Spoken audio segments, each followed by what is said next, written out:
the man behind the hustle and grind. This is pride, courage, determination, and perseverance.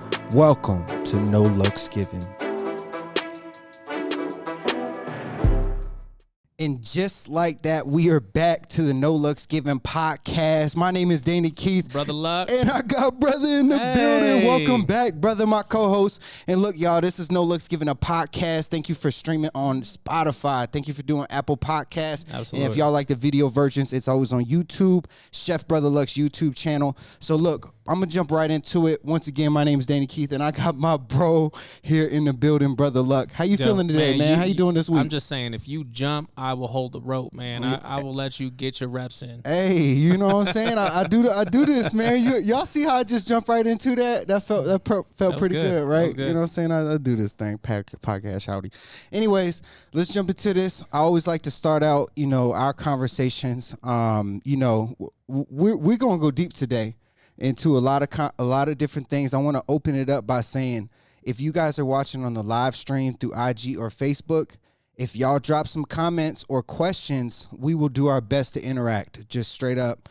Beyond that, if you guys are watching this on YouTube or on the stream platforms, give us a like, comment, rating. We thank you for the love. Without y'all, we wouldn't be able to do this. So, beyond that, let's go ahead and jump into it. How you doing this week, man? I know we're just kind of talking about Aspen. Let's kind of jump right back into that. Is that fair? Yeah. So, I'm doing good. It's how's your week? I think when we talk about check-ins, we talk about how we feeling. I've been going through it the last couple weeks. It's been hard. Obviously, losing Chef Mike. Trying to keep the reins on Ford, trying to keep Lucky, heading in the right direction, good communication, building good culture. That's important. Lots of training, lots of mentorship. How is that for you? It's hard, man. It's hard, but you know what? How you pulling it off? I'm not. I know I am. What's keeping you going? My people, man. I think about how many people depend on me, and I see their kids and I see their families, and I know what their situations are. So, right. I think that's a big piece of what keeps me motivated, what keeps me going from not just quitting. I know that's right. But, I've also learned to deal with my own mental health. I've learned to communicate better, constantly have check-ins, find ways to better communicate, and deal with things instead of just suppressing them and holding them in, because that's where the trouble happens. When you just let it go for a couple months, and man, it's hard to come out of that. So I've been trying to stay on top of that, but I'm good, man. How you doing? Doing? Hey, you know what I'm saying? I'm making it. You know what I'm saying? This week was a tough week for me, if I'm being honest. Pretty emotional week. A lot of worldly things got to me. I think we could even talk about that. I don't know if we're scared to talk about political things here on the podcast. No luck's given, but at the same time, the big announcement with the president that then forced my sister to go do some things because of her job was really, really emotional for me. And beyond that, I just had a podcast today that we kind of took a dive into my past, into my story. Yeah. And even that was super emotional. I cried. I cried. Wrong with that. Ain't nothing wrong. I got to give her a shout out because last week I shouted out her podcast and she says, "You didn't even say my name." Oh. So I got to give a shout out to Leah Flores at Leah Flores Photography down in Fountain. And I work with her at the Boudoir Suite. But I also do a podcast with her, which, you know what I'm saying, she's incredible as a person, a business person. Yeah. You know what I'm saying? She's in the same vein as you. I always tell people, even on my speech, you got to watch my speech, you know what I'm saying? On my speech, I talk about, one of the keys to my success, and this is just be honest, and we'll talk about this deeper, but one of my keys for success is surrounding myself by people, that motivate me, that encourage me, and believe in me. You know what I mean? And they have their own things going on. And Leah's one of them people to me, and that's why I love you, brother. But, my week was tough, man. I'm not going to lie. Super emotional as hell. I'm just being honest, the whole, pandemic thing and the... I don't want to say the words because we're going to get muted. They be banning good conversations about this. Yeah. But you know what I'm saying? It touched my heart because it really bothered me because I felt, and I'm going to just be honest, I'll be transparent with the people as well as you, brother, because I haven't had the moment to really sit down and talk about this with you. I felt like I personally, this is me, and I understand, Marcus prayed about me about the guilt thing, but like, it was really my mission to support myself and my sister. That's my whole mission. Yeah. Like in this whole thing of business, this whole thing. I almost cried. Damn, I'm about to cry. Hey, y'all, if I cry, y'all better let me live. I think just to clarify that too, man, I think there is nothing wrong with a man crying. And I'm one of those that was raised in an environment where, you weren't allowed to, right? Yeah. You had to suppress it because it showed weakness. And I disagree with that, because I think that's an emotion that we hold on to too much. And when you don't let that pain go, you know, it overflows and it gets taken out on a lot of the wrong people and in the wrong way. So, man, don't be afraid to hold that out. Yeah, and which I appreciate. Like it's definitely helped. You know what I'm saying? I've always been emotional as hell, but like I've held it in. And something that you said earlier was holding it in for long periods of time. Like it's not healthy, and it doesn't help you. You know what I'm saying? So, in this conversation, I think really bleeds into what we want to get at, and the topic of today is really like happiness versus joy, and that's how I sum it up. But we have a quote that we want to break down. But like, and then I also want to talk about, cause we hinted to it last week. I'm going to bleed it into both. It's like our habits, and our vices. Yeah. You know what I'm saying? And I think that, like, the joy and the happiness, they kind of bleed together. I might be bleeding on my own, but bear with me here as we explore these topics. That's what this platform is good for, is exploring these type of conversations. But speak about that for you, personally. Like, how do you define happiness versus joy, and then apply it to your own life, if you don't mind? Let's start there. It's interesting that you asked me about happiness versus joy, because I put a post out yesterday about, like, my feelings on being in Aspen and not feeling accepted, or not feeling like worthy or like I was supposed to be there.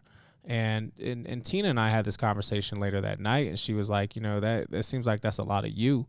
And I know you felt like that a lot over the weekend. It is. Yeah. I think what I was chasing was acceptance, but in reality, I just wanted some joy.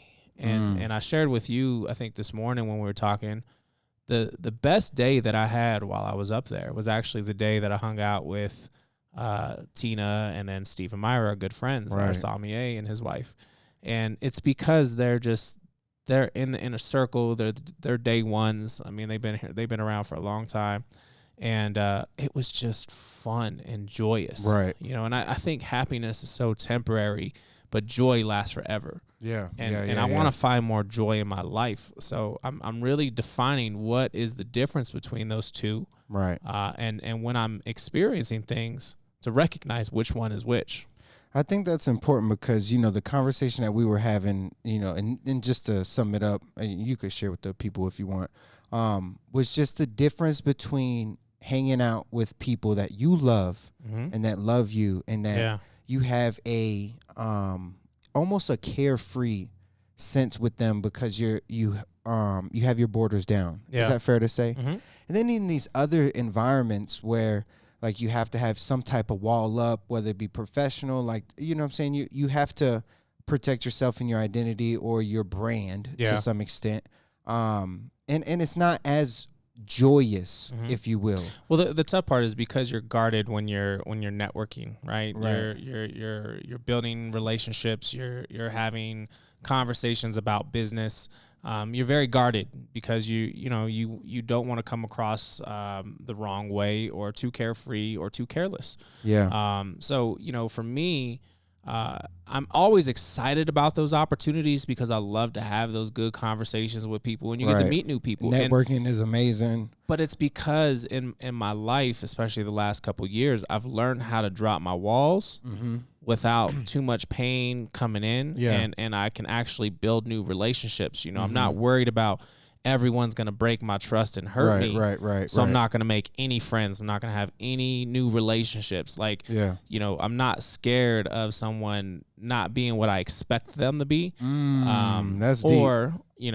They're going to turn out to be somebody I wasn't expecting. Like, I think that's something that's really cool. Is I met a lot of amazing people while I was in Aspen. I got to see a lot of my colleagues from the show, which is always special. To see Claudette and Joe Flam and that's of dope. course like Katsuji. Like but I have different relationships with each one of them, and I think what's cool about especially those three is I don't need nothing from you. So like the friendships are pretty genuine. There's no need or desire right there. And I love what time will do in the sense of giving you perspective of what you value. Mm-hmm. You know what I mean? We were discussing this, which is basically like, your value structure is different in a sense of where you can enjoy your family in a beautiful, where were you at? Aspen? In a beautiful town like Aspen, and you enjoy your family more pure. Mm-hmm. Although those networking, not saying that they're bad and that you don't value them, it's just on a different hierarchy, like it's on a different level within the value triangle. Well, I think 5 years ago when I first went, it was like you're just in awe. Right.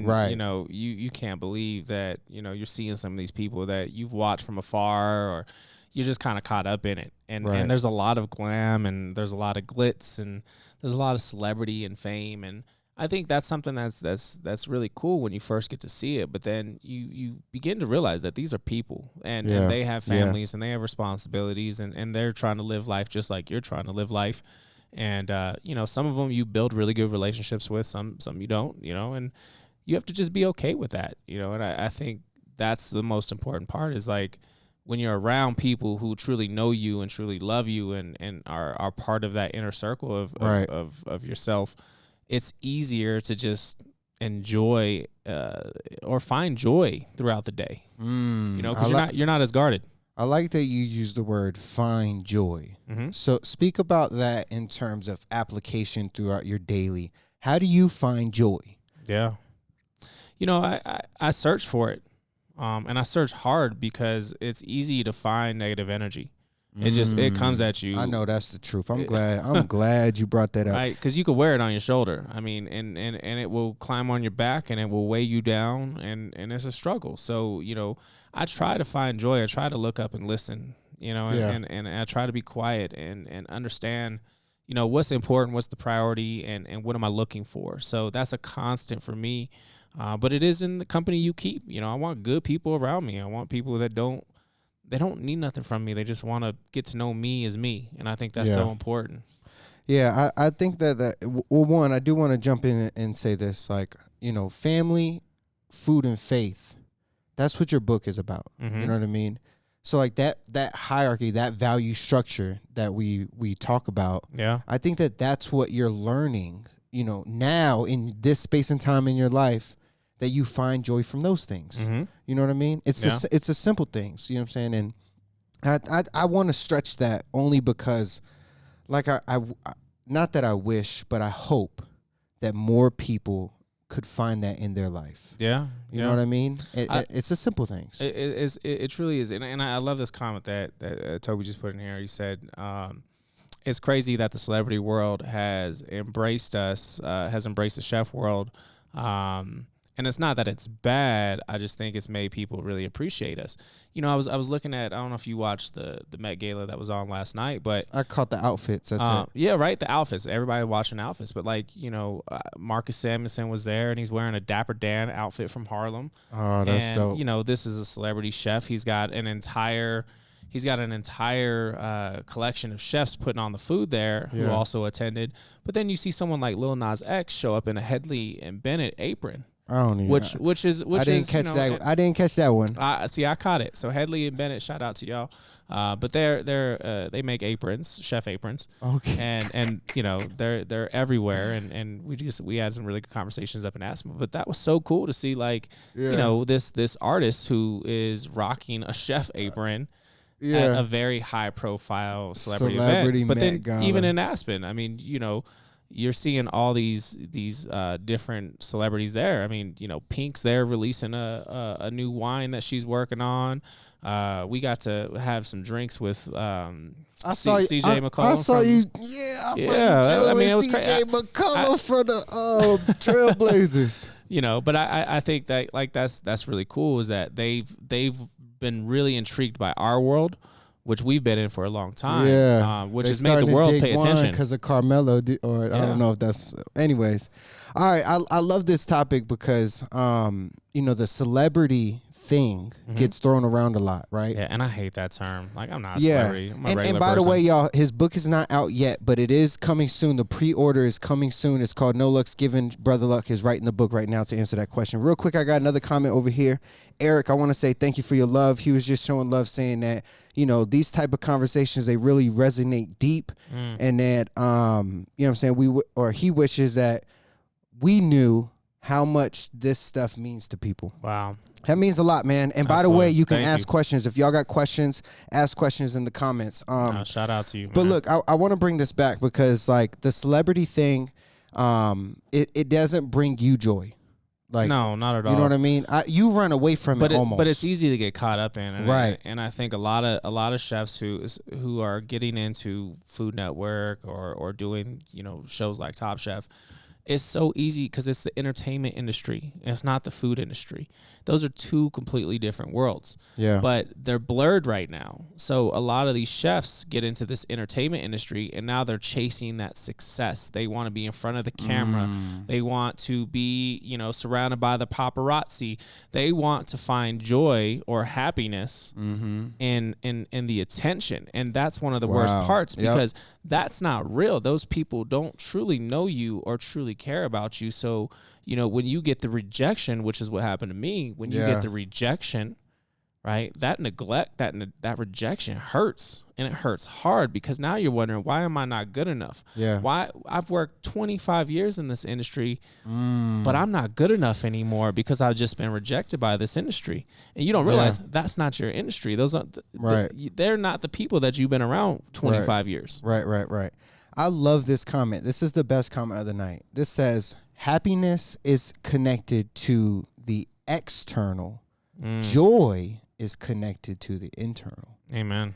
That is deep, man. That hits me because, like, what you're saying is that, even at some point you're going to be let down.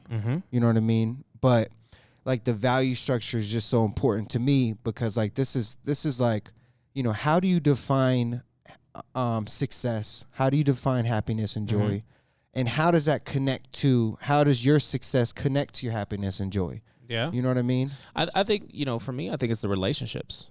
Who is in your world, and who are you making time for?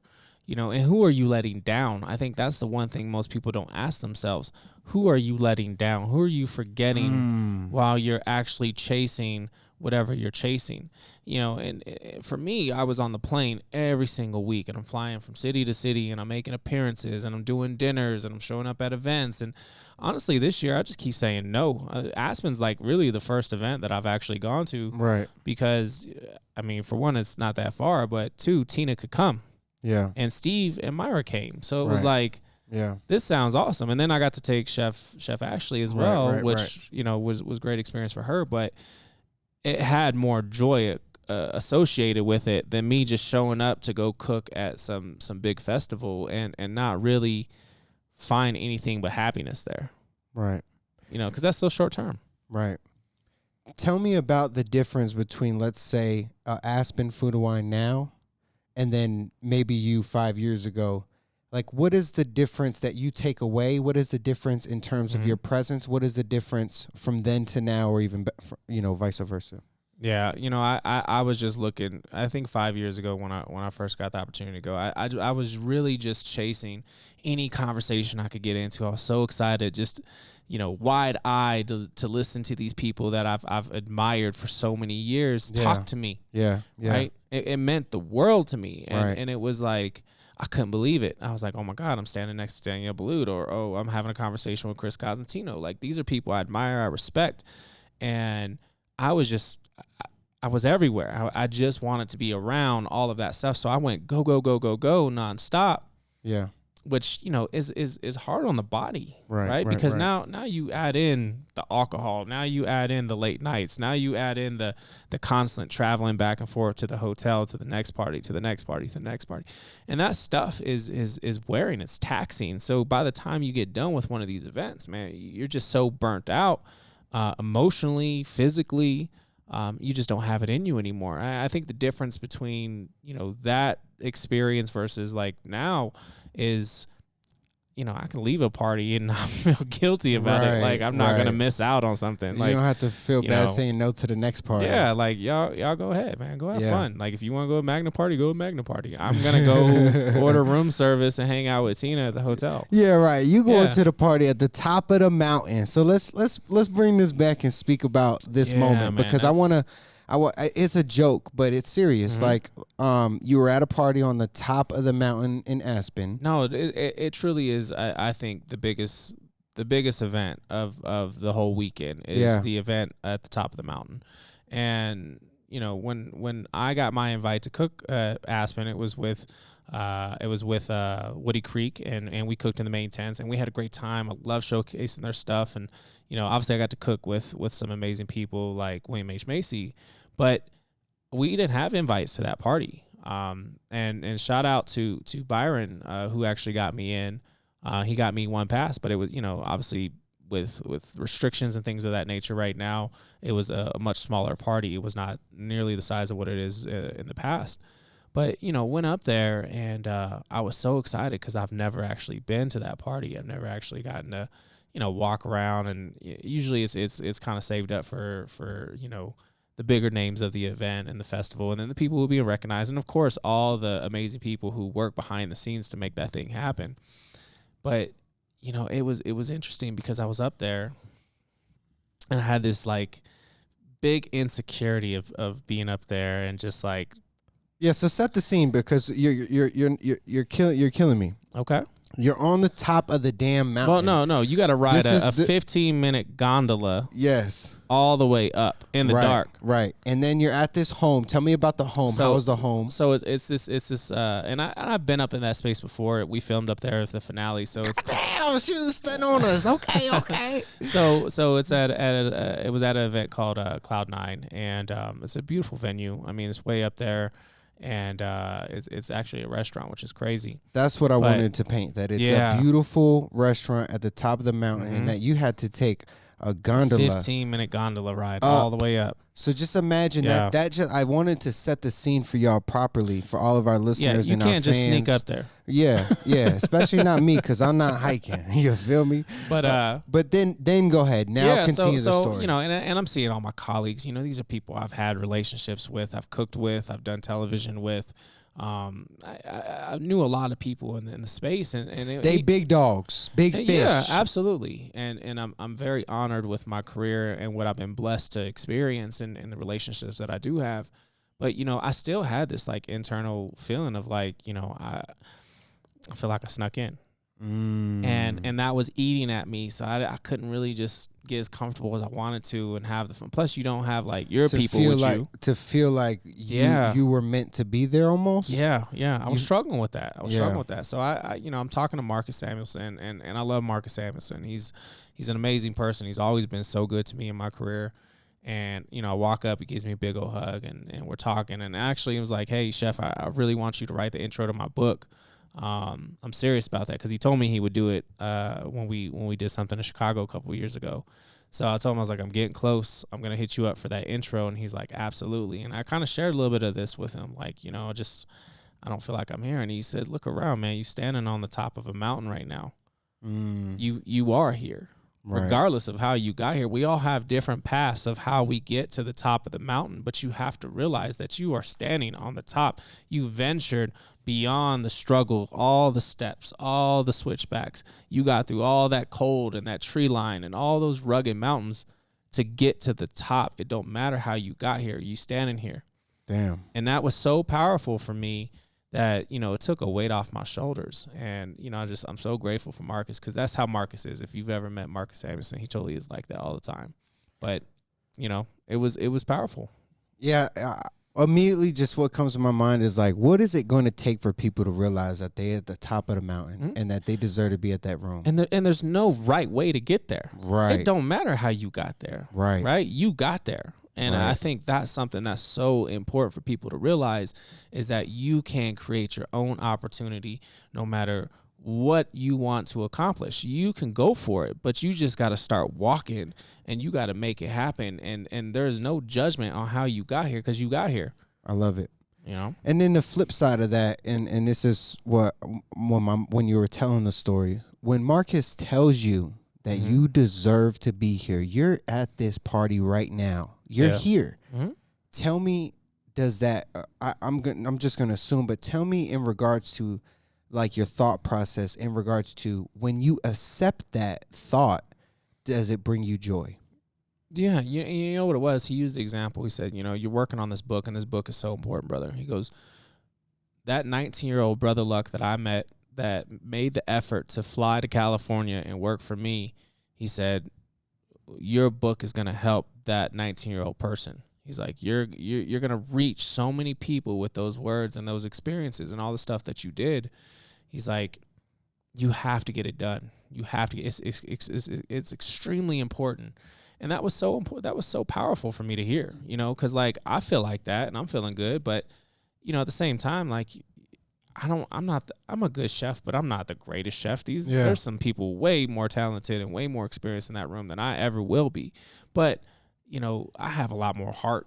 Yeah. And I got a lot more passion. Yeah, there's something special about you that they don't have, And but that goes for all of us, right? Right. Everybody is so unique because I love this. This bleeds you're an right individual. into what I want to say, because you're such an individual. Yeah, so Chico says here on the comment, says it's easy to see success in others, but it's hard to see success in ourselves. Oh, that's good. That's real as hell. So I'm gonna just shout out, give everybody kudos, because I see the comments and I'm showing love. Somebody said that you belong in those rooms. You know what I mean? And then someone else said that, dang, I just missed it. It just went over. Sorry, dang, whoever commented, I love y'all, but y'all just messed my thing up. Oh, he said that we're all on our separate journeys. We are. Totally agree with that. Like that has such a key component to that story, because you didn't value your own journey. Yeah. Being that it's separate from how they got in the room. Well, and isn't that our mantra as people, right? We will never talk about our story. We will always downplay our story because somebody else had it worse. Yep. Right? And if somebody else had it worse, you're never going to talk about your story. When in reality, your story is so important because somebody needs to hear your story and your journey and the things that you have overcome so it can help them get through what they're going through. This is deep. And I'm gonna bring you back to the podcast today. Like it was you want to know what it is, and this is so true. In one of the very first podcasts, it had to be the second or third that we actually filmed. It might be episode like 6, 7, 8 or something like that. But you said that, our story's not for us, but you cannot tell your story until you accept it. That hit me so hard because I cried. In the moment, I remember tearing up, but I remember watching it, and when I edited, I always cried at that part because there's some part of accepting my story that I haven't really done yet. And I'll be fair with y'all, like no looks given. I've been transparent as hell about my own journey with everybody. But in the last 2 years in specific, like I've really been searching, and I know that today, I'll give you an example. I was telling some stories that I've never really told before. You know what I'm saying? And how do you define who you are by specific events? I think your life is so complex, like, and that's the hard part for me is like, when they say like, tell me about your youth, like, damn, like my youth was wild. There's a lot of shit and a lot of variables that I had to endure through. And something that I'm gonna just bring it back to, one, sharing your story, but the story in itself, and something that you've always done for me, which is validating me when I feel that way in a certain room. And I've said this before on this podcast, but brother brings me in rooms, where quite frankly, like I'm not used to being in them type of rooms, you know what I'm saying? And sometimes I feel like my journey I'm not appreciating, I don't have joy in knowing that my journey is different than theirs. And to be honest, I have the most joy Yeah. from knowing that my journey is different. My story is different. Well, you know what's crazy? You just saying that actually makes me understand what Tina was trying to tell me last night, which was that is your own insecurity, right? That's my own insecurity this weekend because of my background, how I was raised. I don't feel like I'm allowed in those types of places. Right. Right. I come from a different breed and a different path. Right. And most of the time, you know, you would never get to experience something like that. Right, So, right. you know, that's my You own would never insecurity. understand. You know what I'm saying? Yeah, and I think that's so important, man. You know, but at the end of the day, the greatest part of my story that I've learned over the last couple of years has been the day that I embraced my shame. Damn, that's right? real.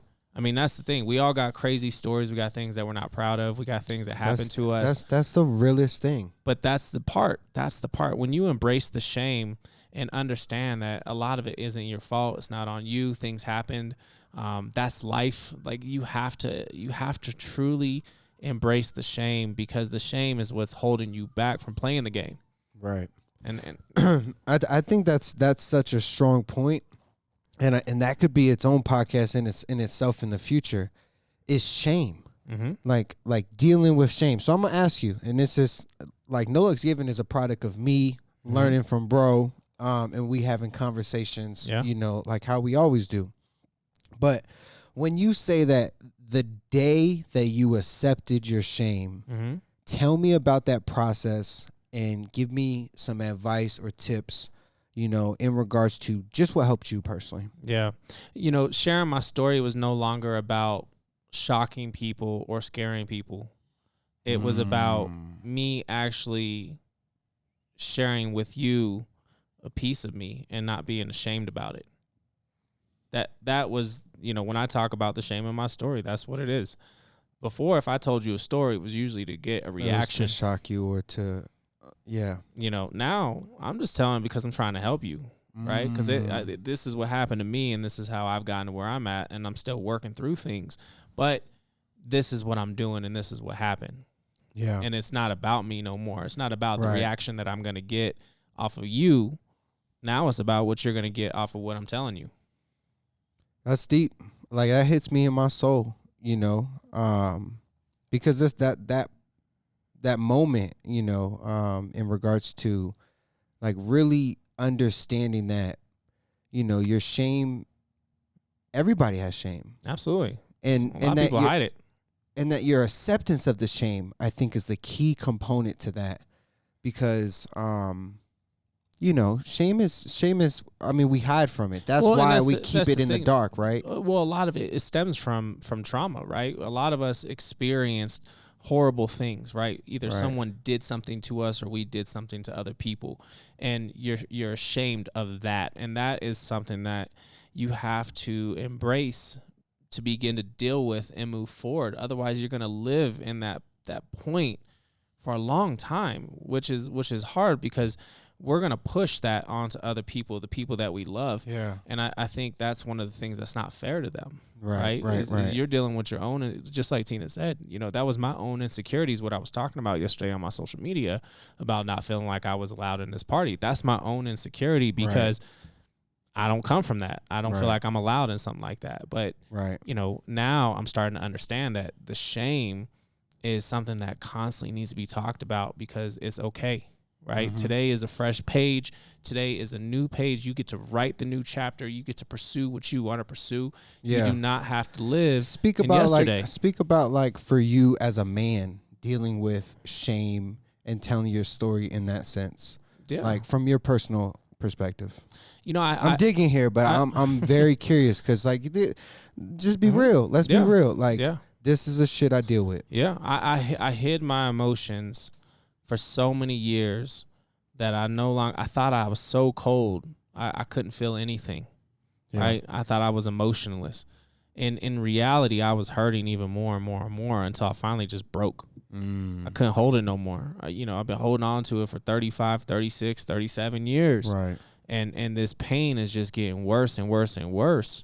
And because, you know, my own masculinity and that thought process of looking weak, I held it in. Yeah. And How'd you deal with that? Like that holding that masculinity. How did you deal with that? What was something that I got to a point where I don't care what you think. I mean, in reality, like that don't give a fuck button? Can I say that? Yeah, I mean, really, like I truly that don't. Is very critical, and it's because like I have to walk my path, right? I have to look myself in the mirror. I have to. Thank you, bro. This was helpful. I for have me. to handle my business, and I have to do it on my own, and I have to do it with the people that love me, and the people that trust me, and the people that are around me, and the people that depend on me.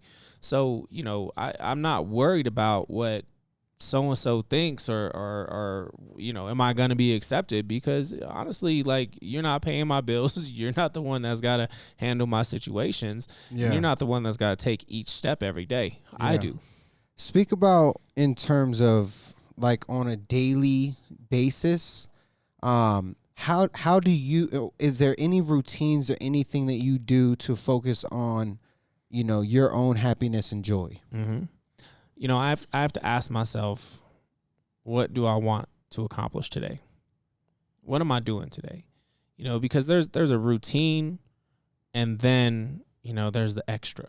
Mm-hmm. And the extra is usually where you find that joy, because it's the stuff you didn't plan out. Yeah. It's the things that happen that you pursued. And I love those moments, whether it's helping someone or talking with someone or just getting feedback from someone. It's those unexpected moments. So, I like to plan out my day and think about, like, what do I want to accomplish? Where am I going to find happiness today? Where am I going to find joy today? But then listening and paying attention to those small things that take me off of that path. I like that you address the opposite. Yeah, because when I'm most unhappy is when I'm trying to control everything. Yeah. I'm gonna be honest, like when I'm most unhappy, it's related to, and this is interesting, I'm gonna just pull it out of what you said. You said that you set goals, mm-hmm. and then that's your vision to almost conquer and accomplish that day. And then maybe achieving those things brings you some type of happiness or joy. Is that fair to say? Yeah, absolutely. I find I find that I am my most happy or joyful when I'm productive in a project. Mm-hmm. Let's say I knocked out a project and like I'm just watching that thing come to life. Mm-hmm. That's when I'm most joyful. Yeah. When I set my to-do list on the dry board, mm-hmm. I'm most joyful when I knock them out. Like, whatever that is, when you take the marker and go through that bad boy, is so joyful to me. Mm-hmm. You know what I'm saying? What makes you feel at your worst, though? When I'm at my worst is when I'm not getting things done. Mm-hmm. All right, let me flip that. You ready? This is a good question. I appreciate you doing that to me. Mm-hmm. I feel like I'm at my worst when I have a different value structure in that moment. I'll give you an example. I feel the worst on a weekend when I want to get work done and I'm not present with my son. That's when I really feel the worst, because I never know what's the right thing to do, mm-hmm. whether it's like hang out with my son and get work done at the house, like multitask, or just forget work, close down. So those are my struggle. Yeah. That personal business here's the thing. Pull. Everyone listening, everyone out there that has children, relate to, they're going through exactly what you're going through. They don't know the answer to that either, and they're feeling just as guilty. Yeah. And they're struggling with the same. I felt super guilty. Yeah, and that's okay. Yeah. That's okay, because you're not the only one. And I think realizing that you're not alone and you're not crazy and it's not just you and you're not just broken. Right. That's the most important part. So, that's what's helpful about this dialogue, is that we're able to realize that, we're not alone. We're not alone. We're dealing with the same thing. Like, brother, even though I'm going to just say it, you a celebrity and I'm a celebrity too. Psych, just kidding, one day. But even though you are who you are, mm-hmm. that you go through the same things and I go through the same things and feel the same things that you do. Yeah. You know what I'm saying? And just so that I could point this out, there's a great comment here in the comment section, which is basically like being aware of what puts you off track mm-hmm. is so important. Yeah. Because, not having that awareness, you can easily be derailed. And not just for everybody to know, it's your goals. Mm-hmm. You know what I'm saying? So you set the marker for you. you know, and this is why I bring that up, because if you compare yourself to Chef, then we'll all fall short. Some of us, you know what I'm saying? But if you compare yourself to you and your goals, that's when I win. You know what I'm saying? The only competition is you. And which is so important. But how do we bring this back? So one of my things that I'm struggling with, you know, just personally, is understanding, and it might be a personal journey thing, but understanding that happiness isn't the destination. You know what I mean? Yeah, it's okay to be sad. Yeah, happiness, and we're not aiming to get to happiness. You know what I'm saying? And a lot of people, and this is the conversations that a lot of people will have, is that, you know, when I do that, I'll be happy. You know what I'm saying? How do you balance your joy and happiness through the mayhem that you deal with? You have to realize that as soon as you accomplish one goal, right, something that you thought was going to make you so happy, you were like, oh, I'm going to Aspen Food and Wine. I'm going to cook at Aspen Food and Wine. Then you get there and you realize, I'm still not happy. So you plan the next thing out and you start chasing that. And it's this never-ending cycle, because perfection doesn't exist. Right. It's only the idea of it. I love that quote by Thomas Keller, but it's only the idea of it. So we're chasing the idea of perfection. So, you know, you have to kind of stay in the moment and realize that it's okay to embrace the other emotions, which is, you know, sadness or anger or frustration or depression, because so many of us are holding on to this by ourselves, and we don't have anyone to share this with. We don't have anyone talking about this. And this is what causes a lot of suicide, right? That feeling of alone. I'm done. Nobody cares.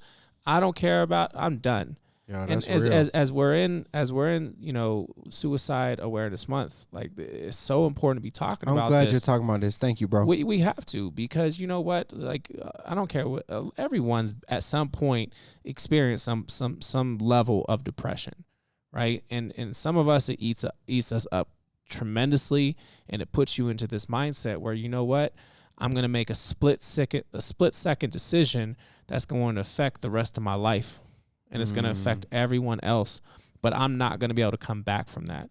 And that is such a tough piece, because, you know, when I was in that headspace a couple years ago, you know, nothing mattered. Right. And it's a horrible place to be, because scary, bro. It's so scary, because I'm so loved. Right. You know, but I had to learn that. I had to embrace that. I had to realize that people really do care about me. There's people in my corner fighting for me, rooting for me, and I have to get out of my own way to stop blinding myself from that. Right. And I think that's one of the most important pieces when we're talking about, you know, suicide prevention is we have to share, so people don't feel like they're alone and they're not crazy and they're the only ones going through that. Like, this is. You want to know something? Real. This is real as hell, because when I was in one of my darkest times, and bro, you helped me out of it. Just keep it gangster with you. I really did feel like nobody else was going through what I was going through, and it's not true. No, there's plenty of baby fathers that they kid live right up the street. They only see them certain amount of times, and like the luxury of having a kid. In terms of like on an everyday basis, like I don't have that, you know what I'm saying? And then holidays were super tough. Like all I could imagine was like somebody like me, there was nobody else out there. But in reality, like as I share my pain, there is always someone else going through that shit. People are going to resonate, because at the end of the day, we're all trying to get to this mountaintop. That's hard, bro. That's real. We're all trying to get to this mountaintop, and everybody's at a different stage of the climb. Yeah. Right. So you got to realize that everyone's climbing these mountains. Right. There's so many different mountains to climb and scale and accomplish and get to the top of, and then start climbing again or go back down one. Right. You know, life is this roller coaster of up and down emotion, and it's okay to embrace the down, because usually it's followed by the best times of being up. Right.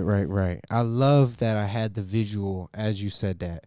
You know what I'm saying? You've been writing your book, man. You've been writing. You're getting good at this. You're getting good at this. No, I'm Brother's a pro. Hey, real quick, I gotta say this, because this is in the comments. This is still going to be my tip of the day, but it's about practicing gratitude. You know, when we talk about joy and happiness, and when we talk about a positive mindset, or even the founding principles within No Looks Given, which we can go ahead and hit it with pride, courage, perseverance, and determination. It always starts with gratitude. Mm-hmm. Like, that's the secret sauce. Yeah. Like, if there is one. And, like, to be honest, like, I'll cry again when I start talking about it. But, like, thinking about the present situation with the world and everything that's going on, like, it's pretty depressing. Like, but it's not because we woke up, and some people didn't. And you want to know something? And that's what I was getting to, is that, you know, you in this hell, we have to find heaven. And Absolutely. that's what gratitude about waking up is. And I'm glad you said that, because that is the point that I was trying to make. And think about it this way: hell ain't nothing but, you know, something that was created by an angel who fell. Well, hell is right up in your mind, you know, and people living straight up in it. Yeah, but you know, that's the thing, man. We gotta appreciate today. I've been surrounded by a lot of death in my life, and it's to a point where I appreciate life even more. And I think, you know, Chef Mike passing away 2-3 weeks ago is just a reminder of that. That man had amazing plans and amazing ideas and was raising kids, and it was snuffed out. That light was just snuffed out immediately, and it was quick, and it was unexpected. So you have to appreciate today. You cannot get lost in the future. You know, stop and appreciate today. Man, that's beautiful. And just so y'all know, I almost cried, because when you think about all of the dreams that Chef Mike aspired to accomplish, I get very emotional when I think about all of my goals and dreams just sitting on that wall. Yeah, you know, somebody's gonna erase it. Yeah. Like, and that's just the reality. And there's some peace in that. There's some peace in that, and that's what my closure, or my I think biggest lesson that I've gained in the last 2 years of my own personal development journey of life. But that's the point. That.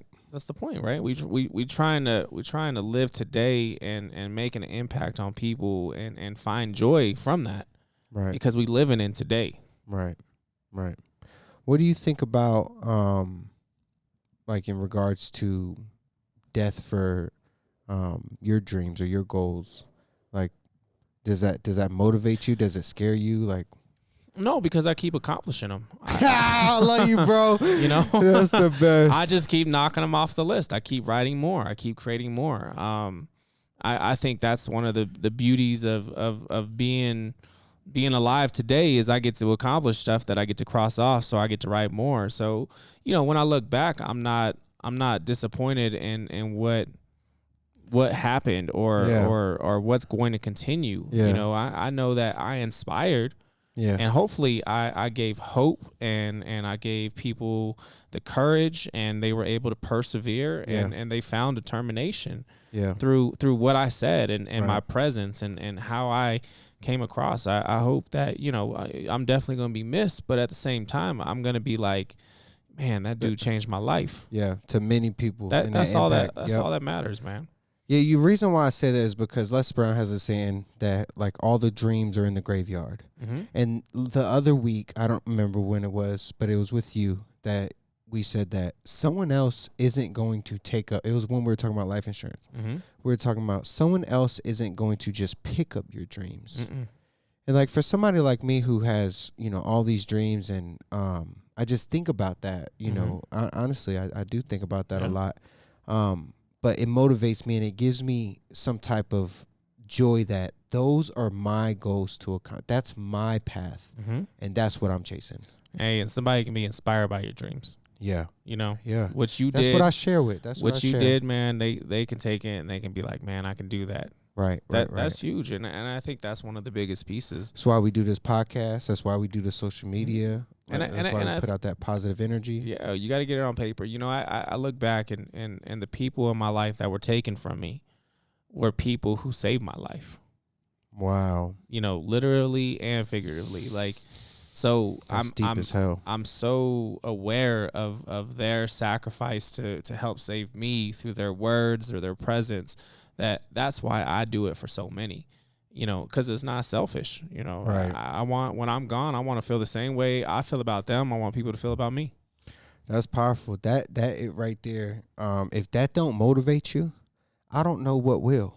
Like that is serious. Like the impact that you leave and your legacy should be worth everything that you go through. You know Absolutely. what I'm saying?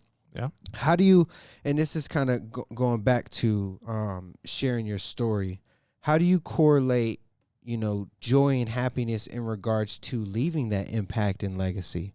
Like, for somebody, that is inspired by you, because you shared your story or when you share your story, talk about the joy that you get from inspiring the youth the way that you do. Yeah, it's not just the youth, man. I mean, it's people. the world. In these the world. comments, it's so many people. I hope I help them with their own story and their own struggle because someone's helped me, and I think it's just paying that forward. And I think that's what we need more of in this world. Is we all talk about hate and everything ugly, but there's a lot of beauty if we would just drop some walls and we would, try to trust again. Yeah. And we would learn to deal with our shame and we would, try to persevere beyond our own egos or our own, selfishness. Yeah, yeah. Our own identity or self-image. I think that really deals with in regards to the shame thing. You know what I mean? Your self-image and the way that you would, appear. And, that really goes into, like I said, the conversation of when you overcome that, that's when you get the joy. That's when you get the happiness, when you share that story. Yeah. All right, y'all. We coming down to the last 10 minutes of the podcast. First, I want to make sure that I jump in here and promote this because Patreon, we're dropping the new cooking class here very soon. We've got a couple pieces of content being uploaded here within this week, which I thank you for all of our subscribers and listeners and supporters. But this is patreon.com/Chef Brother Luck. If you want to be on Team Brother Luck or Team Luck, it's a monthly subscription. It costs like $5-10 a month for the lowest one, but you can definitely be on Team Luck. And basically what you're going to get is you're going to get cooking classes every month. You're going to get exclusive content, and you're going to help us make the impact that Brother just described in regards to, one, sharing our story, but also, continuing to make sure that we put out that positive energy, put out the story, but put out love, the light. And I think in a dark world, that I keep describing, but Brother keeps shining his light on me. We need people like, yourself and myself that are willing to share the story and have these conversations. So once again, if you want to support us, Brother Luck, Patreon is patreon.com/Chef Brother Luck. Beyond that, all of our listeners, that's who I really want to talk to, is our listeners and the people on the YouTube. Thank you. Without y'all, just the support alone, the way y'all share, like, comment. I've gotten some feedback from our episodes from random people online, random people that I haven't talked to in years, and they'll bring up the podcast. One thing that I want to bring up before we close here is the logo, the panda. The panda logo that they're drawing. I had no idea what you're doing with that. So it's not me. Like, I didn't make that, just so you know. That's how much I knew about it. Yeah. You just said it to me. I just do that. So like, I'm gonna drop a nugget. Brother doesn't know this. I never told him about this. But what it is that I wanted to brand No Luck's Given. Okay. So I made me a character, and it's also for Dana Keith, like my whole brand. But I got me a character and you a character. You're the panda. My buddy, who is a listener to the podcast, from North Carolina, makes it. He draws. He's a phenomenal drawer. He's an artist and illustrator. Okay. So he's the one who drew that. That's dope. Which is dope. But that's it's for you. It's for our branding for No Luck's Given. It's a gift to you because I definitely had to pay for that shit. But I love you, Kimbasa. Kimbasa is on Instagram. His name is Soul Brush Creative. Okay. And I'm gonna tag you in it, but that's for my buddy. You know what I'm saying? To brand for the No Luck's Given. And my favorite part is he is a fan of the podcast. And absolutely. He listens on a regular basis. You gotta tell me this stuff so I can tag him when I be posting that. Yeah, that's what he said. He was like, dang, I wish. I said, bro, I was just sending it to Brother so he could check it out. You feel me? And this is what Brother Luck does, is he posts things like, you know what I'm saying? And I have, here's the thing. I have no strategy when it comes to social media. I don't care how many followers I got. I don't pay attention to that kind of stuff. I just be posting, and I go through spurts, and I'll just drop a lot, and then I'll drop nothing because I need a break. And you know what? It's just a cool outlet. And a lot of it comes back down to like when I was doing my blog back in 2000, I don't know, 6, 7, somewhere around there. I wrote on a blog for like 4 years. It was my own journal. It was my culinary journal. It was my story journal. I love to just talk about what I was doing because it was an outlet for me. Right. Social media has become that for me. Like I've learned obviously not to share everything because some things need to just be for you and your people. But it's such a good outlet, and I use it for the positivity of helping people, obviously raising money for nonprofits and organizations, and people like Chef Mike's family. Like, we've done some amazing things because of with social the power, media. right? Yeah, it's not about fame, it's not about ego, it's not about celebrity. Man, that stuff don't matter. I still gotta wash dishes at home, and I'm gonna say this because I'm reading in the comments real quick. But he's saying that, bro, your industry is so challenged and that it's so demanding that they know that, but your audience is going through it as well, and they value it so much, and that they say they know you're saving lives with your message. Amen. They know you're saving lives with your message. That's somebody saved power. me. That's so powerful. Well, I can go and tell you, I told you thank you today, because you always help me, and that's what, like, I told you that if I could just record these conversations that we have, somebody else in the world needs to hear these things. And I told you that so many times that's how we created No Less Given. Yeah. Man, let's go ahead and hit them with the question of the week. Before we wrap up, we got about 5 more minutes. If you're going to give somebody some tip or advice on finding joy versus happiness, I think that's the key, is that understanding that you get joy internally, and happiness is external. I love that. Give them a tip. I think you got to just go for it. Stop talking about I want and start just going, start doing it. It's my favorite tip of the year. I think you have to. And, if you want something to happen, you're going to make it happen. If you don't, you'll find an excuse. And I think that's so real. So if you want to open a restaurant, go for it, man. None of us know what we're doing. We're just figuring it out and going every day. And I can't tell you, I go through these roller coaster of emotions. I mean, Dana sees me probably more than most, up and down, but I go through them and I find new hopes, and I find new directions, and I find new ways to be encouraged. But I struggle just like you do. So, I think you just got to go for it. That's deep, man. I'm going to comment on what you said real quick, because I think one of the things that I appreciate about the seat that I have in your life, which is basically, being able to see a lot of the behind the scenes, is that even like today when I walked in, is a perfect example of where I'm coming with this, is that brother is in his specific gear at that moment, and that he works that gear for that time, and then he switches gears. There's some lesson in that I take, which is like, work the gear that you're in at that moment before you go to switch gears. And I value that, and I appreciate that about you. I respect that about you. I do admire that, and it's something that, that I'm working on towards. So my tip and advice for somebody who, just in regards to like the joy versus gratitude idea, is actually what we talked about earlier. I've got this box in my apartment, which is, my sister got it for me, actually, which is it's basically a what do you call them, sticky note things? Like, you put a sticky note, you write it down, and then you put it in the jar. And it's one thing that I do on a consistent basis, which is I find one thing to be grateful for. So my tip is actually gratitude, but I'm gonna go one level deeper than just gratitude, which is write it down. For me, that's how I'm staying grounded and rooted, which is writing down what I'm grateful for. Because then it gives you that perspective to say, hey, even though we in hell, I'm the angel. You know what I'm saying? That says, hey, even though my story sucks and I got shame from it, I'm going to share it because the next person needs it to get through. That is, bro, I almost cried again on the damn podcast. I'm gonna cry.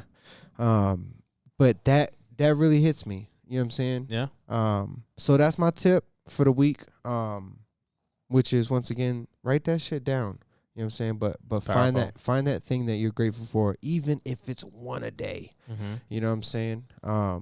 That's my tip. Yeah, you gotta find these outlets to write things down, to say things, to record them.